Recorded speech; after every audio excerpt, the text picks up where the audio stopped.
Our Lord God is the winner. He's the victorious one. Therefore, His people must be winners. Everybody wants to be a winner, and everybody can really be a winner in his own right, in their own context. God designed His people to be winners. And when we say winner, we don't mean winners against other people, but against their own weaknesses and against the work of the evil one. Jeremiah 29:11 tells us, "For I know the plans I have for you, declares the Lord. Plans to prosper you and not to harm you, plans to give you hope and a future." Maganda ang plano ng Diyos para sa mga tao, that they are full of hope and prosperous and that they have a good future. But Satan wants people to be losers. Sabi po ng Panginoong Jesus tungkol kay Satan sa John 10:10, "The thief comes only to steal and kill and destroy." So who is a loser? Sa context po ng usapan natin ngayon, we will define a loser as a person who consciously or unconsciously allows Satan to steal what God gives him. He allows Satan to steal what God has given in store for him. And he allows Satan to destroy what he builds or what he will and he can build. In other words, a loser is a person who allows Satan to kill him and his potentials for greatness. And usually, this kind of loss happens through and because of a person's distorted values, point of view, behavior, and lifestyle. Ang mga matatawag po nating losers ay hindi losers dahil sa mundo, dahil inapi sila, dahil kinawawa sila, sapagkat halos lahat ng tao ay nakakaranas noon. Everybody has to contend with the same reality. But many people become losers because of their own distorted personal values and points of view. Their behavior and lifestyle will be the one to blame. So nakikita po natin ang ating ding meaning ng winner is the one who consciously or unconsciously does not permit Satan to steal from him, to kill him, or to destroy him. We like to discuss 7 marks of a winner so that the people of the Lord may always be guided to win and to become winners. Heavenly Father, we pray that your message may be simple, that we may understand and apply your message in our life. Patuloy niyo pong linisin ang aming puso, purify our motives, cleanse us spiritually so we can look at you and we can behold you and hold your hand and obey your voice. Be the speaker, Father. We ask you to sit on your throne of power and dispense blessings to your people. Kayo po ang maging tunay na tagapagsalita. Tuntungan po ng inyong paa ang inyong lingkod. Gamitin niyo pong kasangkapan, subalit lahat po ng mga karunungan sa inyo magmula. At sa pangalan ng iyong anak na si Jesus, ibinawaksi namin ang lahat ng presensya ng masasamang espiritu. Binibigo namin sa pangalan ng Panginoong Jesus ang anumang masasamang balak ng masasamang espiritu at masasamang tao laban sa iyong mga anak na nagkakatipon-tipon ngayon. We cover ourselves with the blood of Jesus and ask you, Lord Jesus, be our shepherd, be our teacher, be our guide. Father, we ask that you will bless us and lift up your name. In Jesus' mighty name we pray. 7 marks of a winner. At nais ko pong tingnan natin ang ating sarili, ang mga mahal natin sa buhay, ang ating mga nasa paligid, kung tayo yung mga winners, because we should be winners, because our God is a winning God, the winner Himself. Winners, first of all, know their right place. They stay in the right place. Lagi pong naaalala ang lola namin, sinasabi, lumagay ka sa lugar. Sapagkat yan ang isa sa mga pinakamahalaga na quality ng isang tao. Marunong siyang lumagay sa lugar. Hindi siya lumalagay sa hindi niya dapat kalagyan, hindi niya inaagaw ang lugar ng may lugar, leaving his own place empty. Maging sa creation, ang lahat po ay nasa lugar. Genesis 1:16-17. God made 2 great lights, the greater light to govern the day and the lesser light to govern the night. He also made the stars. God set them in the expanse of the sky to give life on the earth. In fact, the Lord set not only the stars in their places, but He set all things in their right places. At sabi sa Bible, in Christ, all things hold together. Proverbs 28 verse 2, when a country is rebellious, it has many rulers, but a man of understanding and knowledge maintains order. So a man of understanding, of knowledge, in other words, a godly man maintains order because God is God of order. And what does order mean? Everything in its place. Kaya daw po pag magulo, maraming rulers, kasi dapat isa rin talaga ang ruler. Magulo, pagka merong mga wala naman sa lugar nila, lumulugar sa pwesto ng ruler, hindi naman sila dapat, kaya nagkakagulo. Nature and creation is a clear display of order. Nature and creation is a set of clear boundaries and positionings. Hanggang niya lang ang tubig, hanggang niya lang ang dagat, hanggang dyan ang bundok. Kaya po nagkakagulo-gulo tayo. For instance, Metro Manila, puro flood. You know why? Dahil tinitirhan ng mga tao ang tabi ng ilog. Ang tabi ng ilog ay dapat walang bara para pag tag-ulan na maraming tubig na sabay-sabay na bumababa mula sa mga bundok, ang lahat ng yan ay buong luwag na makapaglakbay at makarating sa dagat. Pero dahil binabarahan natin ang mga ilog, ang mga bahay sa tabi ng ilog, yung easement, kinukuha nila, dapat yun walang building, hanggang kaduluduluhan ay tumutungtong na yung mga poste nila sa ilog dahil sa kasakiman ng hindi nila lupa ay tinitirhan nila, kinakamkam. Ano nangyayari? Pag umulan, walang puntahan ng tubig, kaya nabubulok ang tubig sa paligid natin, ang tawag natin baha. Even Manila itself is full of esteros. Ang plano nila nung araw dyan, mga 100 years ago, gawin ang Manila na parang Venice. Sa dami ng mga canals. Anong Venice? Venice. Panis ang nangyari. Dahil tinirhan ng mga tao, inamkam ang mga ilog, pinahagisan ng basura. So when the rains come, walang mapuntahan ng tubig. Even in towns like Los Baños, where it used to be nice when it rains, dahil sa dami mga village dito, village dyan, kinamkam din ang mga waterways, pag umuulan, baha. Because people are not in the right place. Even your house must be in the right place. Ang mga mangyan, ang gagaling nilang gumawa ng mga bahay. O obserbahan nyo, nandun sila sa gilid ng burol na hindi tinatamaan ng malalakas na hangin. Kung dito yung hangin, dito sila nakatira. Marurunong. Dahil sa tamang lugar, kaya malayo sa disaster. Pag nasa mali kang lugar, disaster ang lagi mong kasunod. To survive, to thrive, and to be a winner, one has to be in the right place. Lalong-lalo kung ano yung gifting mo. Ano ang yung natural talent? Marami pong mga magulang sa kagustuhan ng mga anak nila maging engineer, maging doktor, maging kung ano-ano. Kahit hindi yun ang talent at gifting ng bata, pinipilit. So 7 beses nang nagbo-board, di pa pumapasa. Hindi kasi yun ang tama niyang lugar. Alam niyo po, ang buhay ay fair. It doesn't mean that life is uniform and everybody is the same. But what is fairness in life? That everybody is gifted to be a winner in something. So when you operate according to your giftedness, your natural talent, doon ka magiging winner, doon ka magsa-shine. But when you are in the wrong place, you will never shine. It will always be just an uphill struggle. Kaya maganda yung lumulugar tayo sa lugar. That's why God can be called fair. Because everybody is good at something. Now we cannot be good, all of us cannot be good at the same thing. Because magsisiksika na tayo doon sa area na yon, tapos yung ibang area ng buhay, walang tao. Kaya dapat, iniisip natin yan, nasa tamang lugar. Gusto rin ng Panginoon, halimbawa, na ang lahat ng kanyang lupa ay matirhan ng mga tao, pero bakit merong urban blight? Because of misgovernance and bad management, the countryside is not managed well. The countryside is very rich, but there are no economic opportunities. So everybody flocks to the city. So, wala nang matirhan, sisiksik na lang kahit saan, ang gulo-gulo, ang sikip-sikip. Hindi yan kagustuhan ng Diyos, pero wala tayo sa lugar. Wala sa disenyo. Pag sumakay kayo sa aeroplano, makikita nyo ang luwag ng Pilipinas. Bakit nagsisiksikan ang lahat sa Metro Manila at sa Cebu? At sa mga towns, makikita nyo po, ang mga town, siksik. Tapos ang laki-laki nung pagkalaki-laking space sa mga labas ng town na walang katao-tao. So hindi naman masikip talaga ang Pilipinas. Wala lang tayo sa lugar. It is important to be in the right place. Another mark of a winner is that winners do not talk too much. And they do not reveal everything to everyone.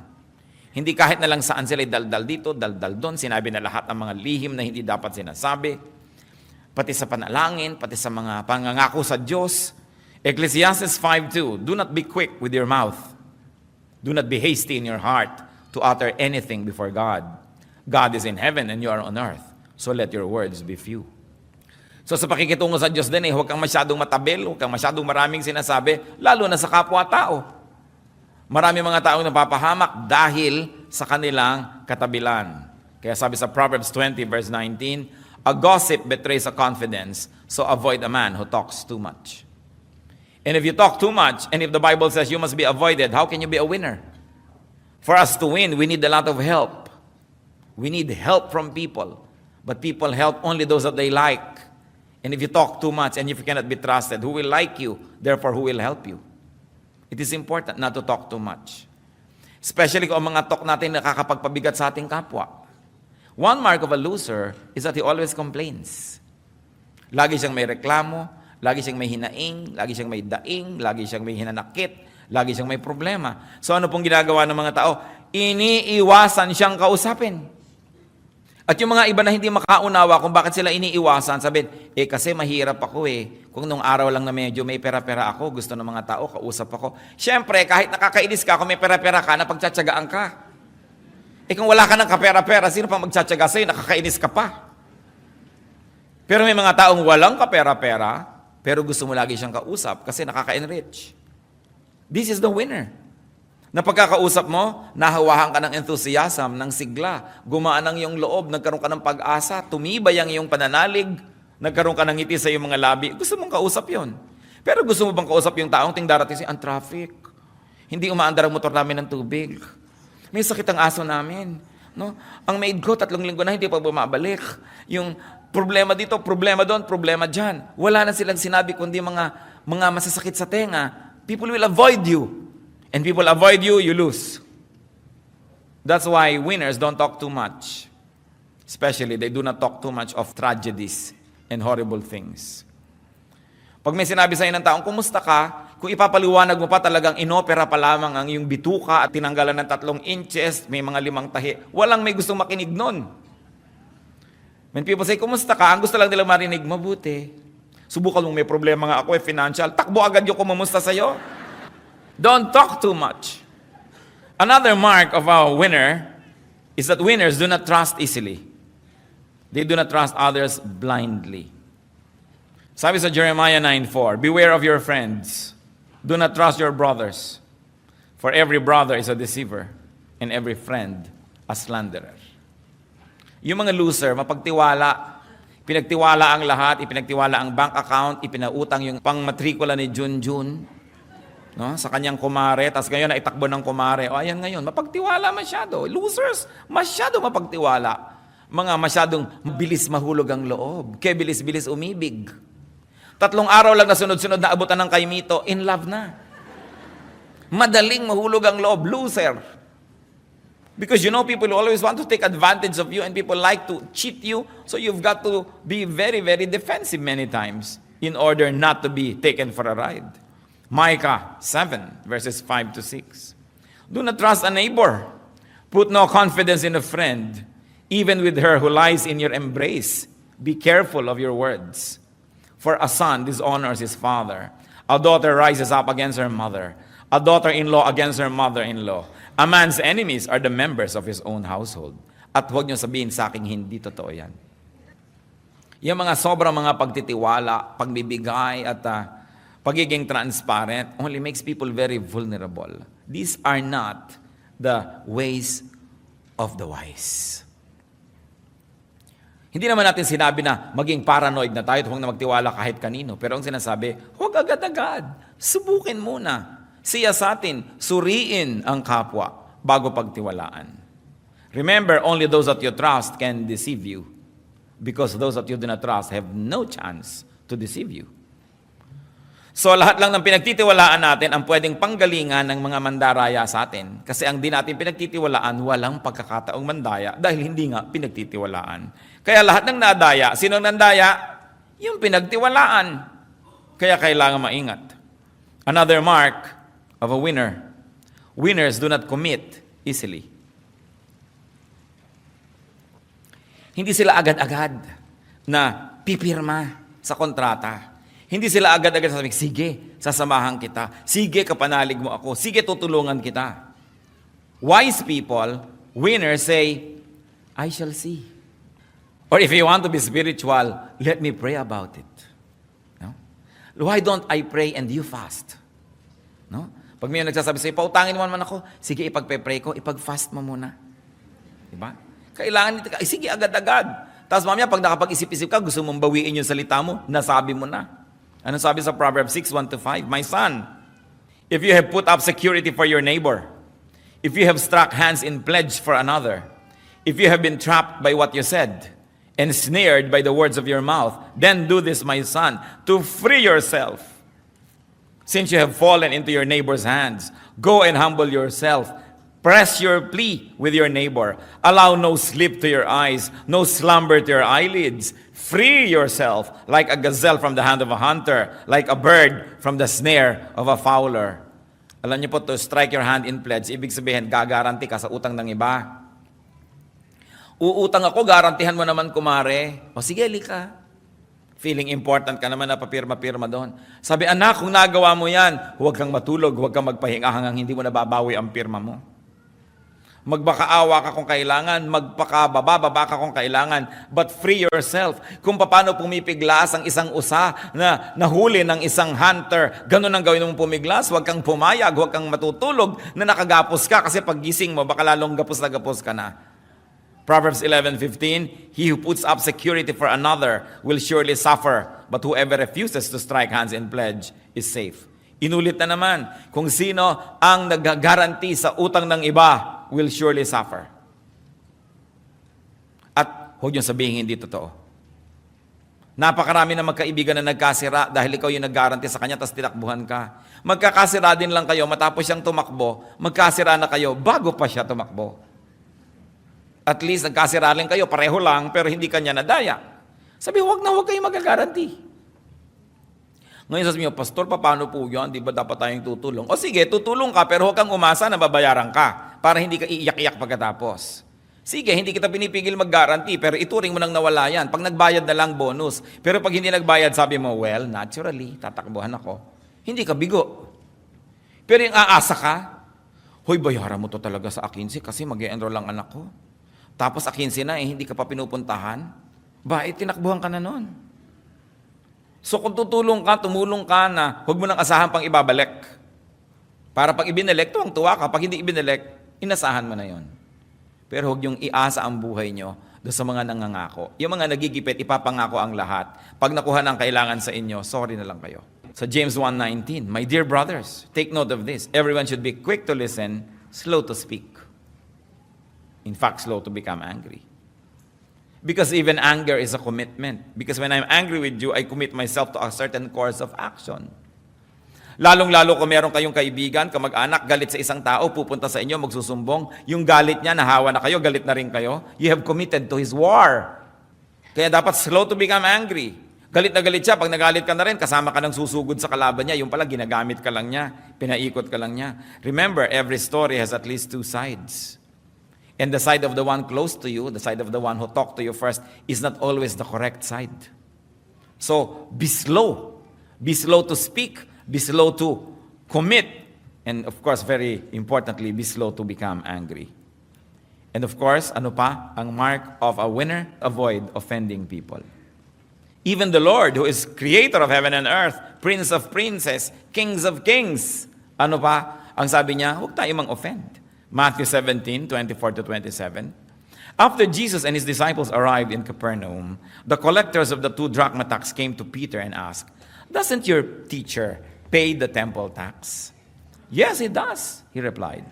When Peter came into the house, Jesus was the first to speak. What do you think, Simon? He asked. From whom do the kings of the earth collect duty and taxes? From their own sons or from others? From others, Peter answered. Then the sons are exempt, Jesus said. But so that we may not offend them, go to the lake and throw out your line. Take the first fish you catch. Open its mouth and you will find a 4 drachma coin. Take it and give it to them for my tax and yours. So maganda yung usapan, sabi ni Lord. Sa palagay ba, dapat ako magbayad ng tax? Hindi po, son kayo of God eh. Oo nga, pero sige na lang, para huwag na lang sila ma-offend, magbabayad tayo ng tax. And if the Lord, who is King of Kings, will avoid needlessly offending people, why will we want to offend people? So winners don't needlessly offend others. Why? Because one offense can be taken seriously and that person may never forget, and that person will only strengthen himself, wait for a chance to get even with you. Kahit na isang taong maliit, isang hamak, hindi mo alam, life is never permanent. Hindi mo alam kung magiging makapangyarihan yan o magiging marunong o malakas yan. Ang mga bata lalo, huwag aapihin. Dahil alam nyo, one thing for sure, Habang patanda kayo ng patanda at pahina, palakas ng palakas yung bata. Kung matanda na kayo, may inaapi kayong bata, lampas na kayo sa 12:00 ng buhay, ng tanghali. So, ang nag-aalauna, 2:00 na kayo, yung bata nag-9, 10. Pag mga 4, 5 na kayo ng buhay nyo, siya naman 11, 12. Anong magagawa nyo sa kanya kung paghigantihan kayo? O baka kakailangan ninyo ang tulong niya later on. So you don't offend even the weak, because even weakness is not a permanent status. So we see that you should not always offend people. May mga tao naman, they take joy in being what? Brutally frank. Gustong-gusto nila pag nagsalita sila, may napapahiya, meron sila i-correct. May nagmamagaling na nga, may nagpapasikat, papahiyain mo pa. Sasabihin mo pa, mali ka, ito ang tama. Anong gusto mo, magalit siya sa'yo? You will never win a friend. And you always need many people to help you for you to succeed. So wise people, winners, do not offend people. Kaya ang sabi sa Psalm 139 verse 24, see if there is any offensive way in me, and lead me in the way everlasting. Losers offend many people. Winners achieve because people help them. People help those that they like, and people do not help the offensive. Nagtataka ko, may mga tao, talagang tuwang-tuwa sila na may nabara sila, yung nagkakantsawan, sasaktan mo yung feeling ng isa, pipintasan mo siya, sasabihin mo hindi nakakatawa ang kanyang joke. Why can you not hold your peace? When you cannot say something that will make people feel good, shut up. Unless you are a prophet. But remember, the prophets get beheaded, they get killed. No? Miserable ang nagiging mga ending ng mga propeta because they don't hold their mouth. Kaya mahirap yung prophecy as ministry. Another mark of winners. Winners make and keep themselves useful. Dapat useful. Kahit po si Paul, kahit na deserve niya ang lahat ng support at tulong ng mga taong pinapakain,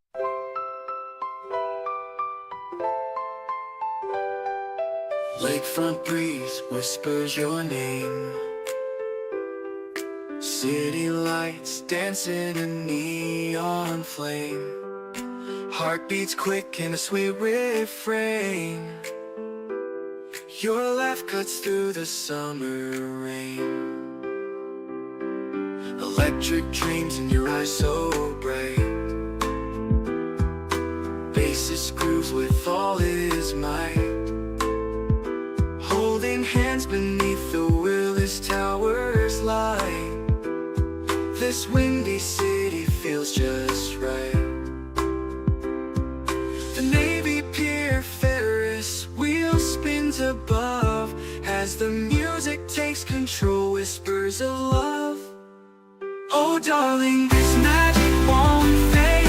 Beneath the stars a love parade. With you by my side unafraid. Magic's real, forever will stay. Guitar solo sings sweet serenade. Your voice is honey, love sweet parade.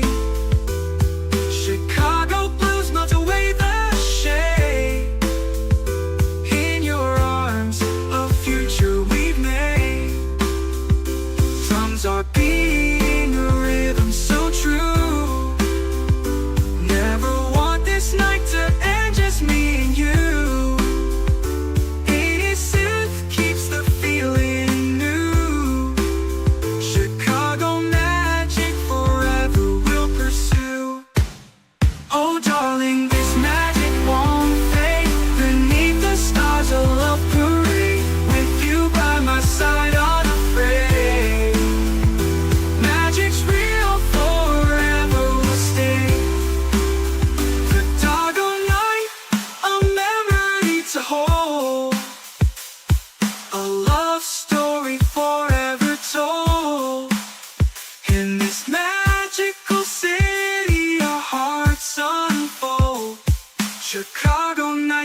Kain niya spiritually, dinala niya sa Panginoon, tinutulungan. Sabi niya 2 Corinthians 11:9. And when I was with you and needed something, I was not a burden to anyone. For the brothers who came from Macedonia supplied what I needed. I have cut myself from being a burden to you in any way and will continue to do so. Winners are pleasure to be around. In other words, hindi sila pabigat. Ang mga losers, pabigat. Tuwing darating sila, ang sinasabi lang nila, give me. Pag dumarating sila, sinasabi nila, comfort me, feed me, take care of me, encourage me. And that drains your energy, so you don't want to be around too much. Therefore, they become losers. Dapat lagi po tayong useful. Kung meron mang ibinibigay sa atin ng kapwa, meron tayo dapat ibinibigay in return. Tinutulungan nila tayo in one area, susuklian natin ang tulong in one area. Hindi yung kabig ka lang ng kabig, wala ka namang taya. Napakahalaga to be useful. And when people are useful, you want them around. When they are helpful. Napakahirap nung papakanin mo na ikaw pa ang magluluto, ikaw pa ang magliligpit, ikaw pa ang mag-entertain, hindi man lamang tumutulong. Kailangan ng tao lagi humahanap ng paraan to be useful. Then you will be a winner because people will like you. Ephesians 4:11-12. It was he who gave some to be apostles, some to be prophets, some to be evangelists, and some to be pastors and teachers, to prepare God's people for works of service, so that the body of Christ may be built up. So everybody must be into some work of service. If you are part of the body, kung ikaw ay part ng body na walang silbi, di tatanggalin ka lang kasi pabigat ka lang. Useful people are winners. Because even those who help them benefit. Maging ang inililimos sa kanila ay nagmimistulang mga puhunan na tumutubo pagdating ng panahon. Sapagkat ang ginagawa nilang mabuti sa kanila ay sinusuklian nila ng iba yung kabutihan. Kung tayo po tumatanggap ng kabutihan sa ating kapwa, lalo pa nga halimbawa, medyo mahina tayo, may sakit tayo, panahon ng kahinaan, tiyakin natin na may mga panahon naman na kaya natin at may kakayahan tayo, tayo naman ang tumutulong, tayo naman ang nagbibigay. Kung sa ating mga kamag-anak ay meron tayo laging mga potluck, meron tayong mga event, lagi ka nalang dumarating na wala kang kadala-dala dahil talagang walang-wala ka, okay lang. Pero tiyakin mo naman na pag nagkakaroon ka, magdadala ka naman kahit man lamang 3 siniguelas, kalahating santol, may dala ka man lang so that people will see your good intention. It is important to communicate na wala lang akong dinadala kasi wala pero tingnan nyo, pag nagkakaroon ako, kahit in a little way, nagdadala rin ako. So that people will not avoid you. So that you are useful. Napakahalaga po, lagi nating susuklian ang ginagawa sa atin ng ating kapwa. Pati ang Panginoon, nang binigyan niya yung mga tao ng mga puhunan, hinanapan niya ng tubo at pinarusahan niya yung hindi nakapagpatubo. Yung konting ibinigay, binawi pa niya at ibinigay niya doon sa mayaman na dahil napalago niya yung ibinigay sa kanya. Lalo pa siyang binigyan. Sabi ni Lord, yung marami na, bibigyan pa kasi masipag. Ngayon, yung mga wala na't hikahos, yung konting napunta sa kanila, babawiin pa sapagkat sila yung mga batugan. At ayaw na ayaw ng Diyos ng tamad. At pampito po, na mahalagang mark of a winner, ang isa pong mahalaga nating dapat tandaan, winners value their good reputation. Pinahahalagahan nila ang kanilang pangalan, yung kanilang karangalan. Hindi makakain lang ng libre kahit na nawala na ng dangal. Makapanghingi lang kahit na mura na ang kanyang reputasyon at ang kanyang sarili. Proverbs 22 verse 1, a good name is desirable than great riches. It is more desirable than great riches. To be esteemed is better than silver or gold. And Ecclesiastes 7:1, a good name is better than fine perfume. Yung pangalan po natin, yung impression natin, napakahalaga. Hindi yung meron lamang isang buffet, pinagbigyan mo na ang lahat ng iyong katakawan at parang isang buong bundok ng hibok-hibok ang iyong plato. So, titiisin mo na konti na lang para yung iba magkaroon pa at hindi ka naman mapintasan. Hindi yung pagka nagkaroon ng pagkakataon, kuha ka na ng kuha, nawala na yung iba, baliwala na lang ang iyong pangalan. It is very important to value our good name. Especially if we are in the service of the Lord. Tayong mga Kristiyano. Kaya ayoko ng mga fundraising, sulat ka ng sulat ka, kani-kanino. Gusto mo mag-retreat, gusto mo mag-camp, wala ka naman pera, kung kanino-kanino ka hihingi, manahimik ka sa bahay, doon ka magdasal, nandun din ang Diyos. Hindi yung naging cheap ka na, hingi ka dito, hingi ka doon, para ka lamang makapunta kung saan-saan. Meron tinatawag po ako ng Lord na mag-mission, mag-immersion, mag-observation sa Thailand, sa Burma, kung saan-saan. Tapos lahat na ng tao magpapalimos ka. Kung tinatawag ka ng Diyos, di bibigyan ka niya ng pera. Ngayon hindi ka binibigyan, manahimik ka. Kapitbahay mo lang, kamag-anak mo, hindi Kristiyano, dapat mong missionin. Kailangan pa bang magpunta sa Cambodia para maging missionary? Kaya hindi ako masyadong ganado dyan sa mga kung ano-anong hingi ng hingi. Even sa atin, kung gustong mag-retreat, gustong mag-camp, magpapa-sponsor kung kani-kanino. Bakit hindi ka mag-alok ng something in return? I always tell our youth, malapit na ang camp. Baka manghihingi na naman kayo kung kani-kanino ng pang-camp nyo. Ba't hindi nyo i-offer na, 8 buwan ninyong huhugasan ng kotse niya at i-sponsor niya kayo sa camp? Give something in return. Hindi ka naman baldado, ba't ka nangihingi? O sasabihin mo, ipapamalengke ko po kayo, o pag namamalengke kayo, babantayan ko yung bahay nyo. Give something of yourself. You don't just ask. Ang humihingi lang talaga yung walang kakayanan, yung sobrang bata pa, o sobrang tanda na, o sobrang may sakit. Pero pag may lakas ka na magte-text, may lakas ka maghugas ng kotse, may lakas ka na maglinis ang bakuran ng may bakuran. So you say, magkakampo ako, baka pwede na sponsor ninyo ako, lilinisin ko inyong bakuran. Dapat willing ka. One time, alam niyo naman yung mga racket-racket ng mga pupunta sa'yo. Alam niyo po, dati po akong bilanggo. Ito po mga tattoo ko. Tingnan niyo. Gusto ko na po magbagong buhay. Kailangan ko po ng pamasahe. Papunta sa probinsya namin. Bibigyan niyo ba ako? Hindi.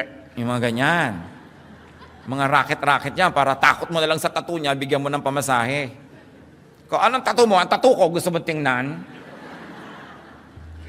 Tapos meron naman nahihingi. Sabi ko, teka, ano yung nanghihingi na yan? Alam nyo, kuminsan yung church natin, hindi tayo lagi nandito sa mall, palipat-lipat tayo. May time na masyado kang accessible sa mga ganyan.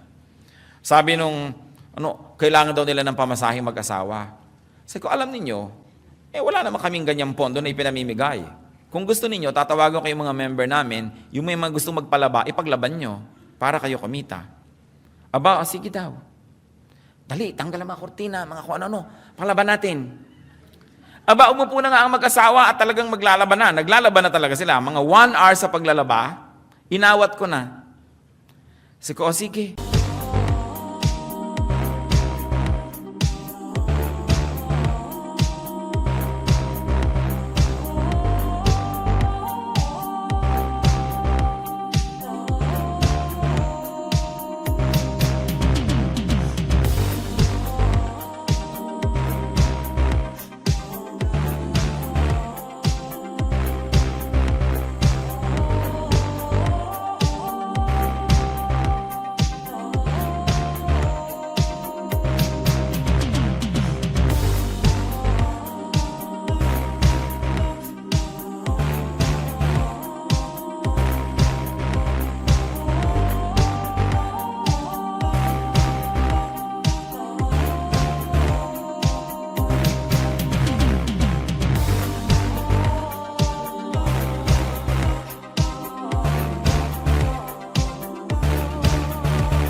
Lumakad na nga kayo at baka kayo masyadong madelay sa biyahe nyo. Ito na ang pamasahin nyo. Kasi willing maglaba.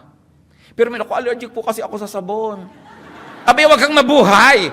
Hindi ka ba allergic sa pera? Hindi ka ba allergic sa hangin? Wakasan mo ng buhay mo. Allergic ka pala eh. Ayaw mo magtrabaho, gusto mo humingi ka ng humingi. Kalinta?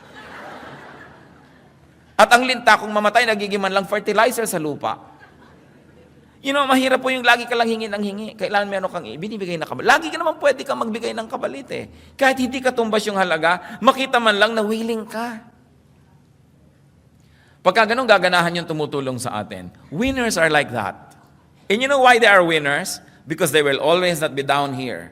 Because people will like them and will give them an opportunity. Lalaki ang mundo nila. May mamimit silang mas malalaking opportunity. Bibigyan sila opportunity. Kaya taas sila ng taas. Lahat po tayo na nakataas sa economic ladder, sa ating profession, dahil may mga tumulong sa atin. Hindi kayo pwedeng umasenso na walang tutulong sa inyo. People always need help to go up.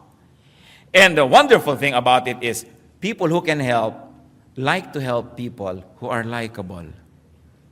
So losers, beware. Dapat lagi tayong may ino-offer na something good. Yung iba sa nila unfair ang buhay, I don't think so. Sapagkat mayroong mga taong galing sa kalalim-laliman ng pusali, umasenso sobra. Lahat ng tao, I believe, may opportunity.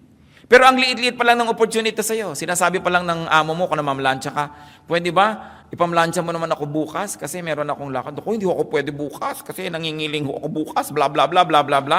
Nainis na sa'yo. Pag may iba ng planchadora, yun na yung kukunin. At ngayon, meron pala yung factory, kailangan niya ng supervisor, natutuwa sa'yo, ang galing-galing mong mamlansya. Ibig sabihin, baka magaling din itong mag-ayos ng ibang bagay. Subukan ko nga maging supervisor sa paggawaan namin ng pakumbakya. Di ba? Mabibigyan ka ng opportunity. And then from there, may nakilala ka ng mga ibang supplier. Sabi, ang galing naman itong supervisor ng paggawaan ng pakumbakya. Alam mo, meron akong tindahan eh. Gusto mo ba ma-supervise? Kaya ka a-ascenso because people see you na ikaw'y mahusay, ikaw'y magaling. Pero alam niyo po, lahat ng kapintasan natin, nakikita rin ng kapwa. Sinasabi lang ako, hindi ko ito kukunin. At pag nakita ka pa ng mga may desisyon sa iyong mga katamaran, ibababa ka pa, tatanggalin ka pa. Hindi ba maraming kababayan tayo, may trabaho na, natanggal pa? Paano laging huli? Inuuwi ang pinto ng opisina. Paano hindi matatanggal? We all have opportunities. I believe that God is fair. But people destroy the bridges through which they should pass because of their lack of good character. At isa po yan na kapintasan ng mga losers, bad character. Dapat maganda ang ating pagkatao. Yung pagkatao, importante. So be winners because God is a winner. Know what it makes to be a winner. Know the marks of a winner. Observe and be guided by this. And avoid the ways of losers. At kung tayo po sa buhay natin, naramdaman natin parang loser, it's at the end of the world. Meron pa tayong pag-asa. Kung meron tayong mga kakilala ng mga losers, tulungan natin sila. But remember, help from a distance. Kung nalulunod masyado yung tao, pag lumusong ka, yayakapin ka niya, di ka niya bibitawan, pareho kayong malulunod. Kailangan gumawa ka ng ibang paraan para siya sagipin. Hindi naawa ka kasi sa taong ito, sobrang nagkanda, gulo-gulo na ang buhay, so biglang gagawin mo, pakasalan ko nga ito, kawawa naman. So nadamay ka. Dapat tayong matulungin, pero ang pagtulong mo dun sa taong nalulunod, from a distance. Unless you are really a very able swimmer, ilulubog ka rin niya. At napakaraming mga ganyan, naging maawain sa loser, naging loser din. Tutulong ka. Ipanalangin mo, but help from a distance. Because there are people who burn themselves and burn everybody else who gets near them. It's important to exercise caution. Heavenly Father, we thank you for your reminders and we thank you that you're a winner. Kung may mga kasama kami, Lord, na parang maiko-consider na loser sa buhay, tandaan namin ang mga paalala mo ngayon. Magkaroon kami ng pagbabagong loob. Ayusin ang aming mga ugali, ang aming pamamaraan. And in that case, O Lord, we will live and stand and walk along the path of blessings. And therefore, we will be blessed. Ituro mo sa amin na higit lalong mabuting paraan. At sa mga areas, Lord, ng buhay na kami mga winner talaga, we thank you, we praise you, we honor you. At ipakita mo sa amin yung aming mga areas where we are losers. At makita namin, Panginoon, ang pananagutan namin kung bakit kami loser. Tigilan namin ang paninisi sa kapwa at tingnan namin kung ano aming ugali, ang aming paraan, ang aming lifestyle. Help us, Father. We thank you, Lord. And we commit our lives to you, that through victories in our lives, not against other people, but against our own weaknesses, we may glorify you. Sa ilang saglit tayo tumungo sa presensya ng Panginoon, magpasuri tayo sa Kanya. If there are any losing ways of losers in our lives, iwaksin natin yan. Tumingi tayo ng tulong sa Panginoon na magkaroon tayo ng pagbabagong loob, maiba ang ating buhay, at ipasalamat natin yung areas where we win. The Lord is here. Seek His presence and ask the Spirit of the Lord to tell you exactly where you stand. Tayo ba'y winner o loser? Hindi bagay sa mga anak ng Diyos ang maging loser because our God is victorious. Spend some time with the Lord in silence.